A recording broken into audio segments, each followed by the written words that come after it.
Alright, so in the previous lecture we talk about two coupled objects and how to obtain their matrix system. Okay, in this lecture we talk about finding the natural frequencies,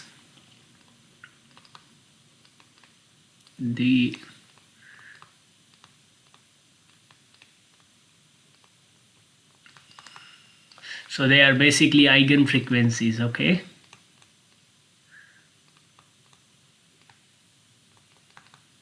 all right, and the mode shapes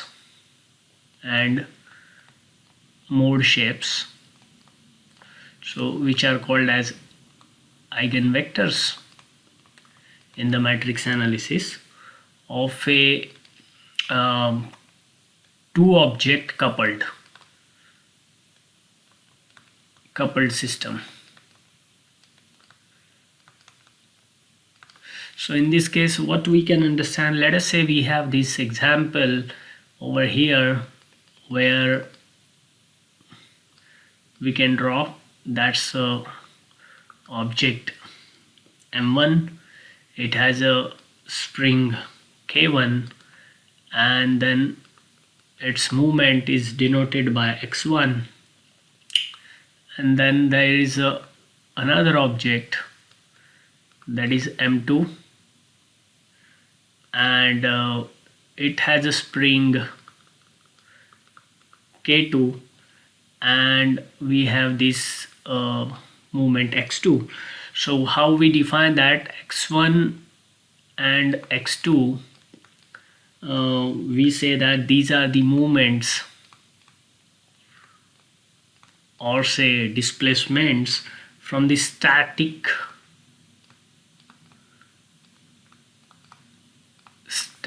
equilibrium position right over here. Okay, so and how to obtain the equations of motion.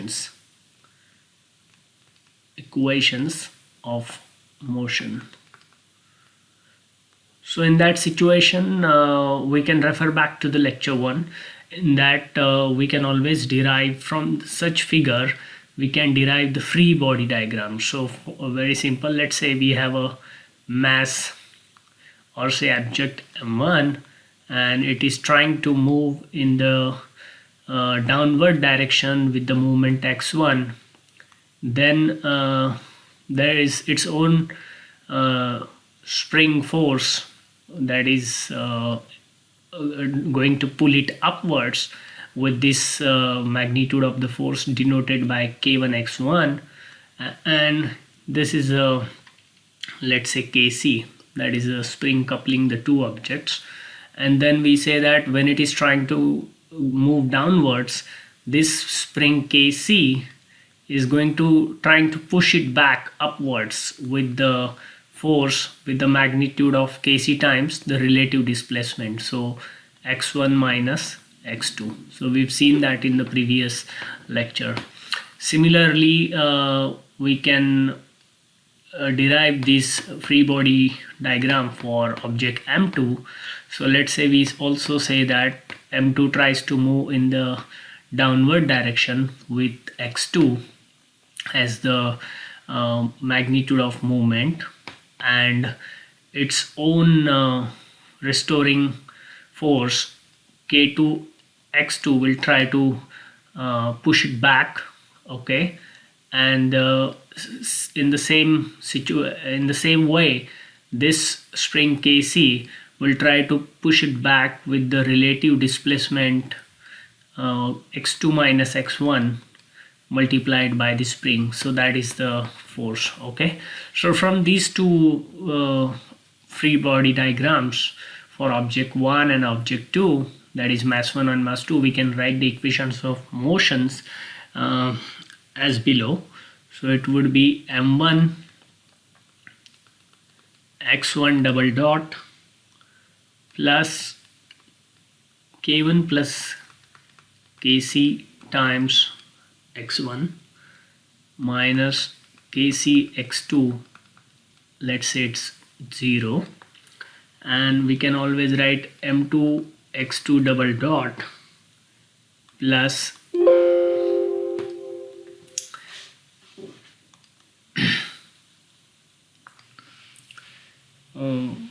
m2 x2 double dot plus k2 plus kc times x2 minus kc x1, that equals to 0. So let's say that is equation 1, it's equation 2.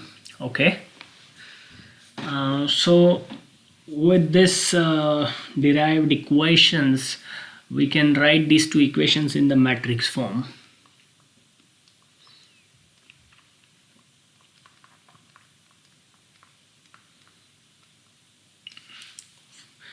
So how we do that? We can say that we have object 1 m1, and it's always in this fashion. Okay, and these are the two double derivative of the displacements x1 double dot and x2 double dot, plus we can write the coefficients of the stiffness of the spring. So that is k1 plus kc minus kc, this is minus kc, k2 plus kc. We can derive from these equations right above. Okay, we can simplify these brackets over here in both the equations, and then we can derive right here. So x1 has the coefficient k1 plus kc, so we've written here. Then coefficient of x2 is minus kc in the equation 1. Then in the equation 2 we have a coefficient of x1 to be minus kc again, and in the equation 2 again the coefficient of x2 is k2 plus kc. So that's how we write here, and these are the coefficient of x1 and x2. So we haven't included the damping forces here, otherwise there will be a one more term as in the matrix and also in these equations of motions. So that equation becomes complicated, little complicated. Just to simplify that, we have omitted the damping matrices to be included in this equation. All right, and then we say that the force, external forces on the two objects, they are equated to 0. So that's equation number 3.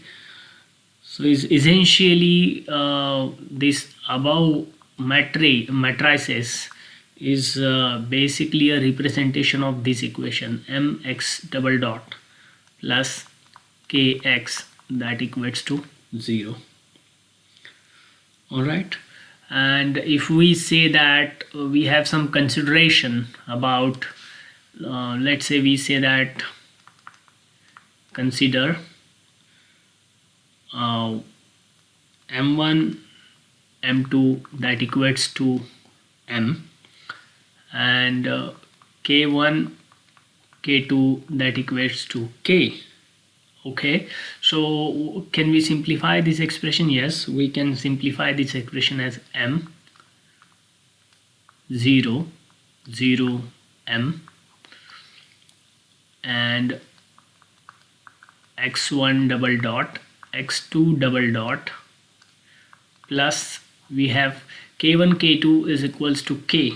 So we say this is k plus kc minus kc, that's minus kc, and this is k plus kc, and we can say that that is two movements x1 x2, and that we equates to 0 right here. That's equation number 4. Okay, and now we talk about harmonic motion.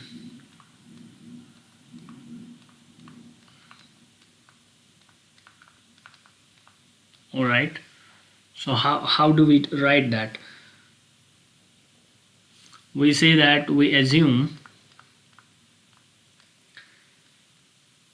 both objects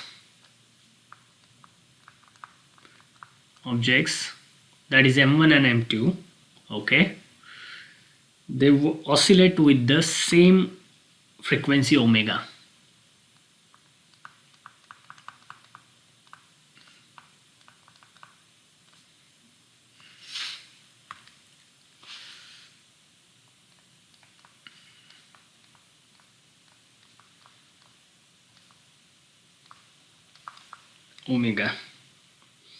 And we can say that albeit different amplitudes.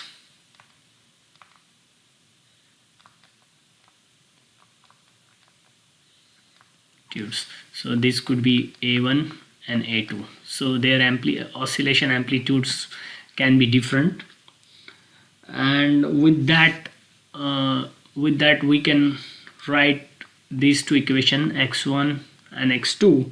These are the two movements or displacement, and we can equate that to the two amplitudes A1, A2, and that's the harmonic force cos omega t minus 5. Let's say call it equation 5, and we can differentiate the above equation twice.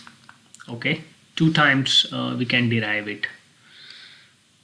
With that, because we have to get these two terms, so double derivative of x1 and x2 will be represented by x1 double dot x2 double dot, and that we can write as minus omega square, because if we take the derivative of this term, that is minus sine, and again omega minus sine cos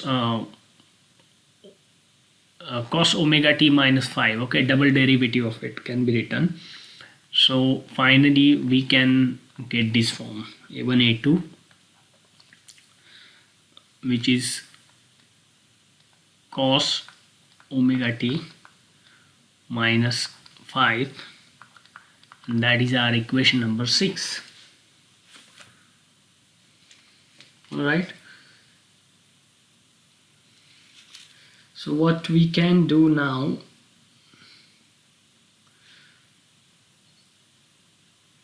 we can put this value of equation 6 back into equation 4. Okay, so we say that substituting the above value into equation 4, we can obtain the following. So in the matrices form, we have to understand what is this equation. x1 and x2 right over here we have to put. Okay, so values of these two. So we can always obtain this expression as below, which is, let's say, minus m omega square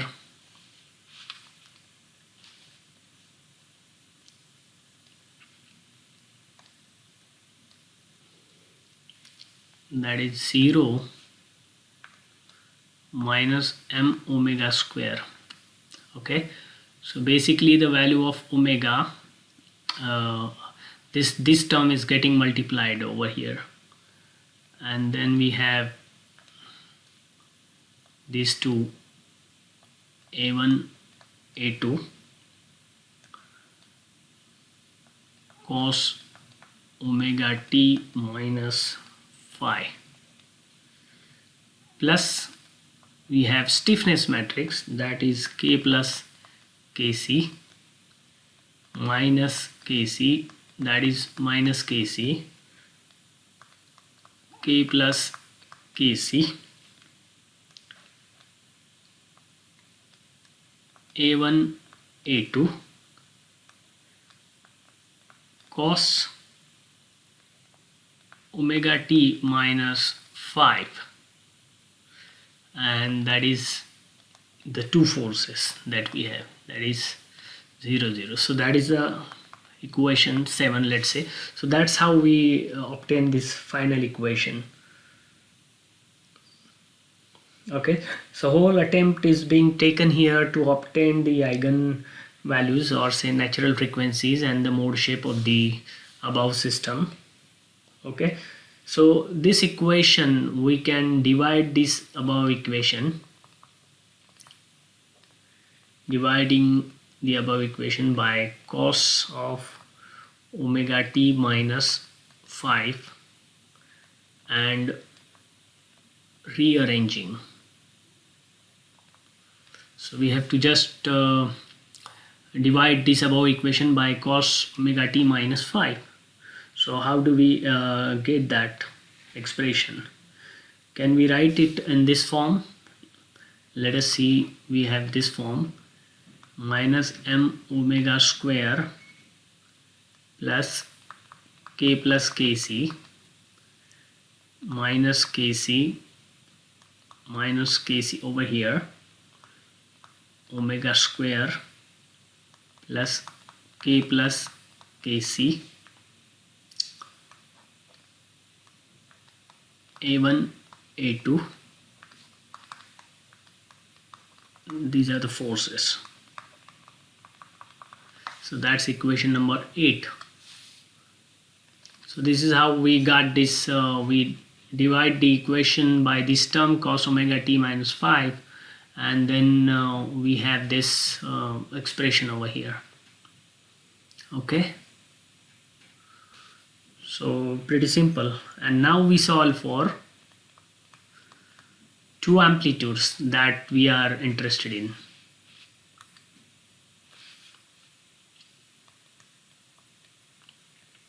Amplitude A1 and A2. So how do we solve for A1 and A2? So we basically we have to take the determinant of this equation 8. Okay, so take the determinant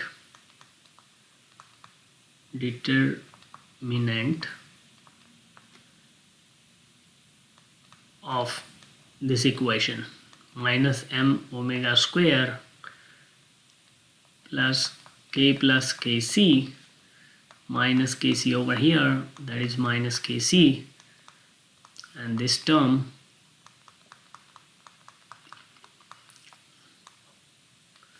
and then we say that that is equated to 0. So that's how we can obtain that. So well, it's now pretty straightforward.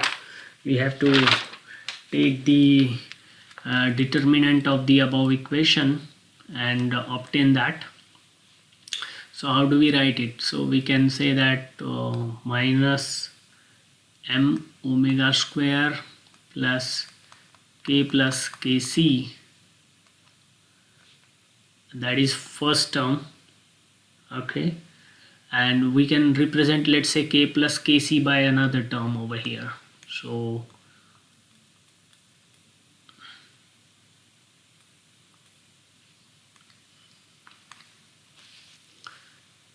let's say that is k alpha. So k plus kc is nothing but this term over here. So we say that that is k alpha.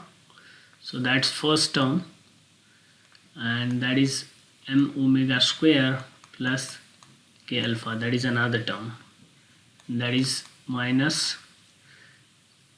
kc whole square, that is 0. Okay, so just we keep on solving them. We see how we can obtain the expression over here.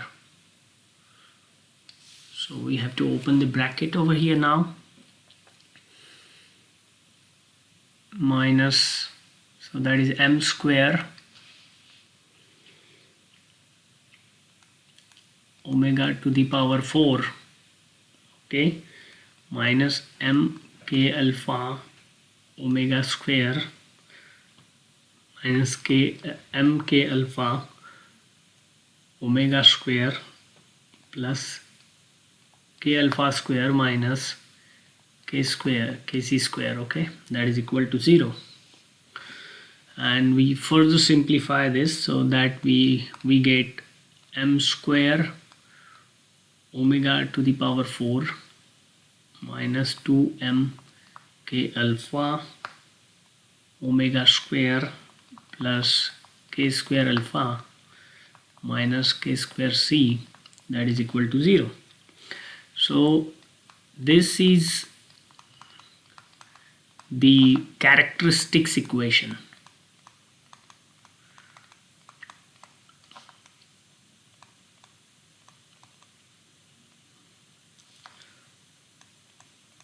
Of a system under study.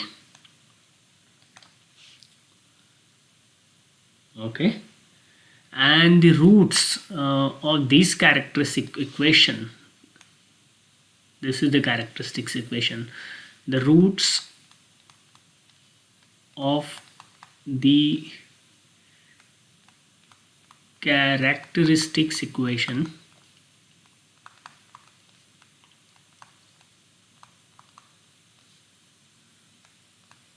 are the natural frequencies of vibration. That is how we have to obtain. So what we do is that in the above equation we say that we put omega square equal to r. So with that we can get this expression m square r square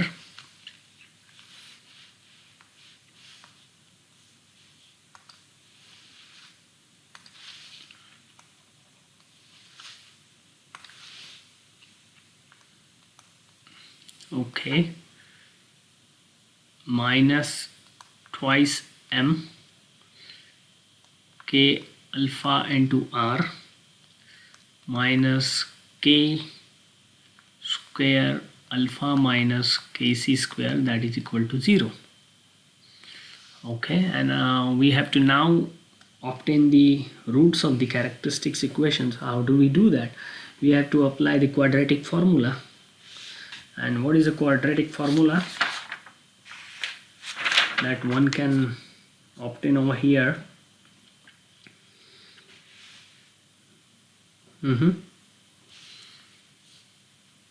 So we can write these two roots 1 comma 2, that equates to, so this is the quadratic equation actually, that we can have that. Okay, let's say we have this expression ax square plus bx plus c, that equates to 0. So x would be equal to minus b plus minus square root of b square minus 4ac.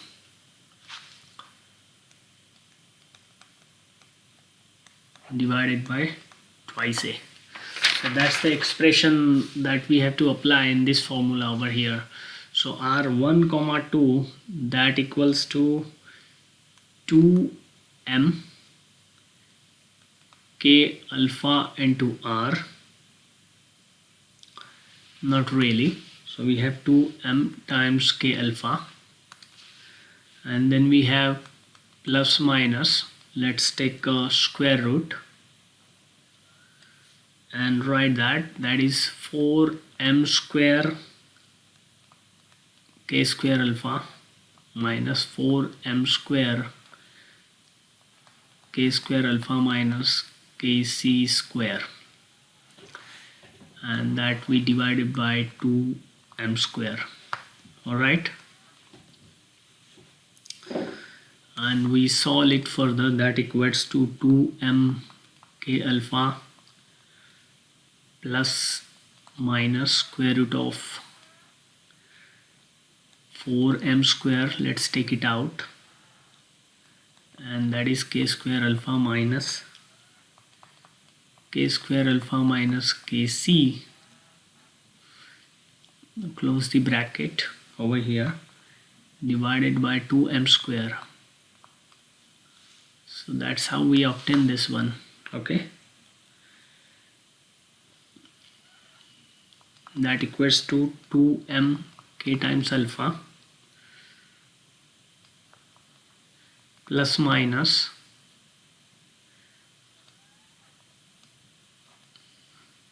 4m square k square kc square divided by 2m square. So obviously k alpha square gets cancel over here. 4m square. So this is kc square actually. Okay, all right. So let us keep simplifying. 2m k alpha plus minus 2m kc divided by 2m whole square.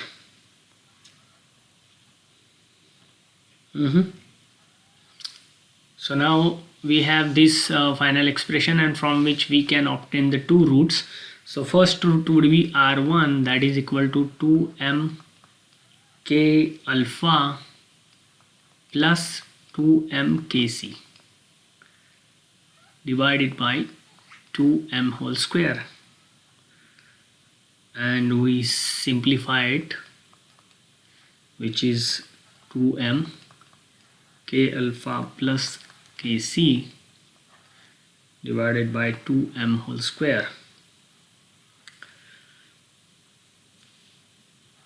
Alright, so how to do that? 2 twice m k plus kc. Now we can write the value of k alpha. K alpha is nothing but k plus kc, as we equated before. So that is divided by 2m whole square. So that's how we can have that.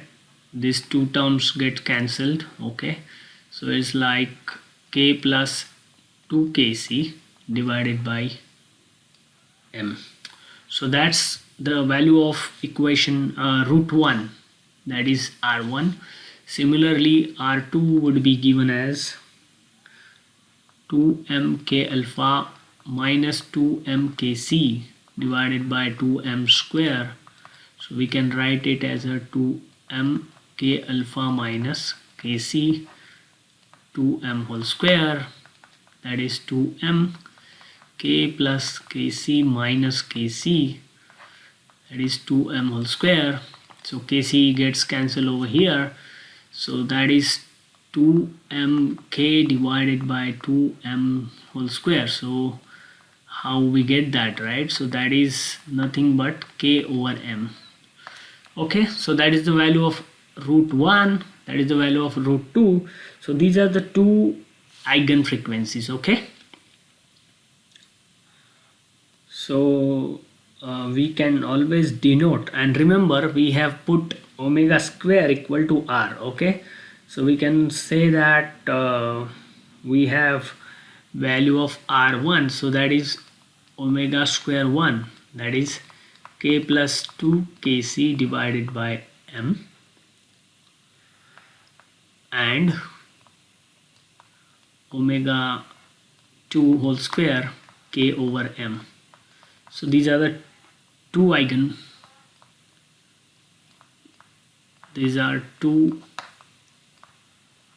eigenmode frequencies.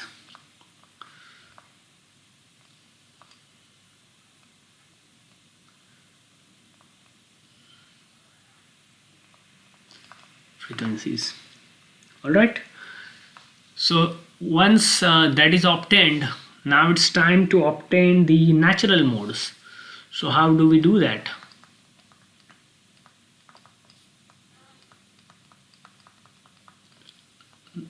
So natural modes of vibration, so these two is that we can obtain. So from the first row of equation 4 that we have to discuss now.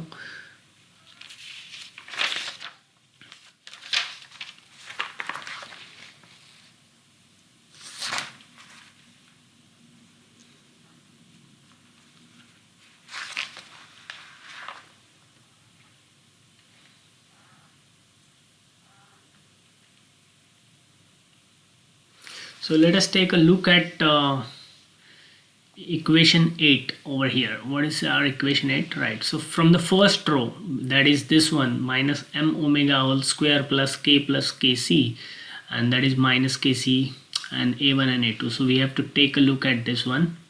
Okay, or equation 4 can also be considered because we have x1 and x2 there. So from that equation 8, from the first row of equation 8, also let's say from equation 8, what we can write is the following: m omega whole square plus k alpha times a1 minus kc a2, that equals to 0.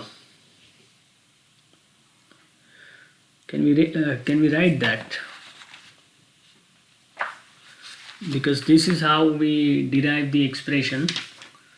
So it's basically we are using the first row of equation 8 over here.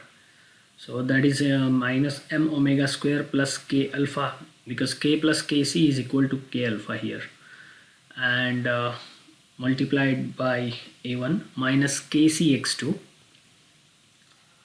kc a2, and that is equal to 0, because now we have to derive the amplitude. So we can then simplify this expression, this one. So we can write minus m omega square plus k alpha a1, that is equal to kc times a2.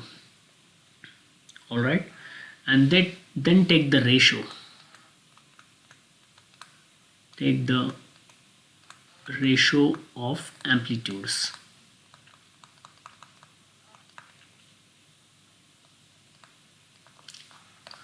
Right here.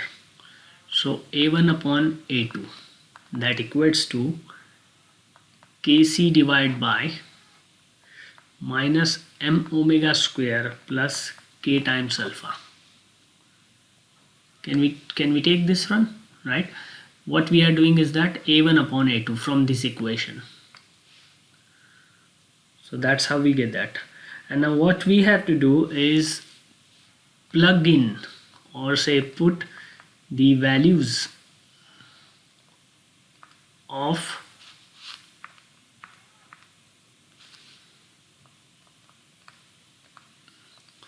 omega 1 square and omega 2 square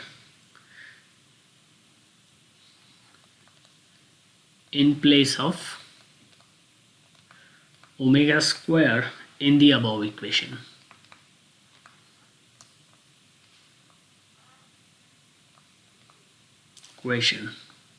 So by doing that, what is the value of omega 1 square is right over here, and value of omega 2 square is right over here.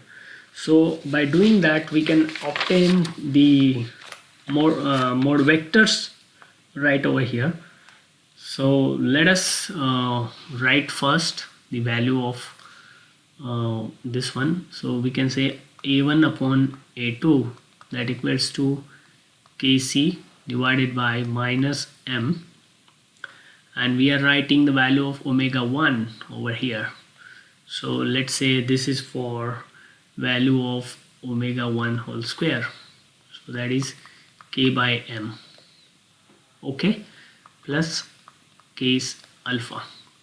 So how, after solving this, we have this, okay, minus k, and we have this over here. Well, k alpha is k plus kc. So with this we have this kc upon kc, that equals to 1. So the first value of the ratio of this amplitude is 1 over here, and then for the second, by putting the value, can we write a1 upon a2 omega 2 whole square, that is kc upon minus m k plus kc divided by k plus 2 kc actually, because the value of omega 2 square is this one, k plus 2 kc divided by m, and plus we have this k alpha.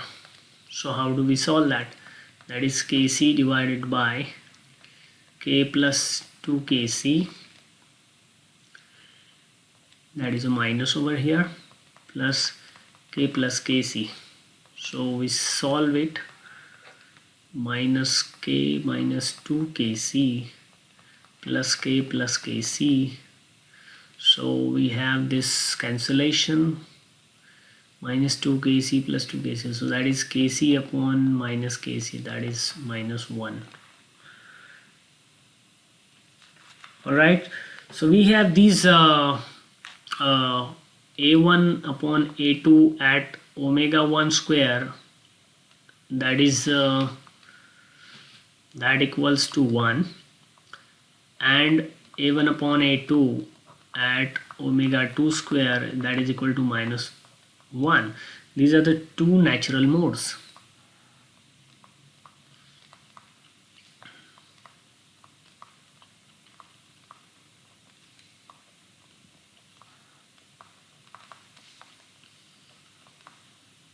Of a system.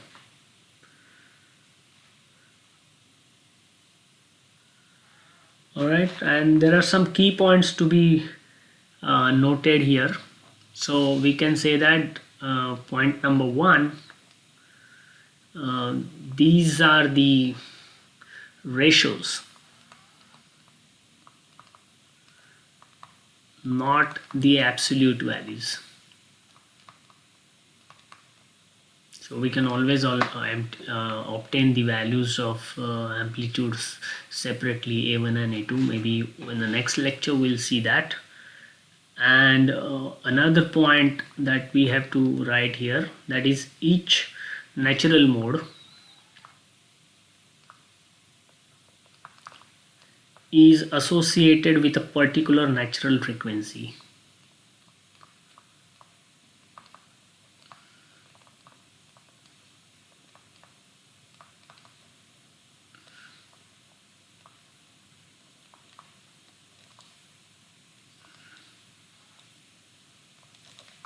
Omega n. Okay.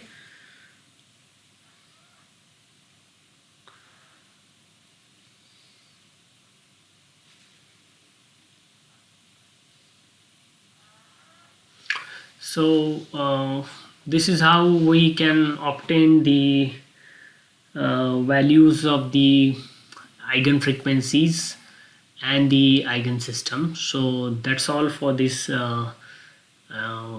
lecture, and now maybe next lecture we'll see another examples and some problems.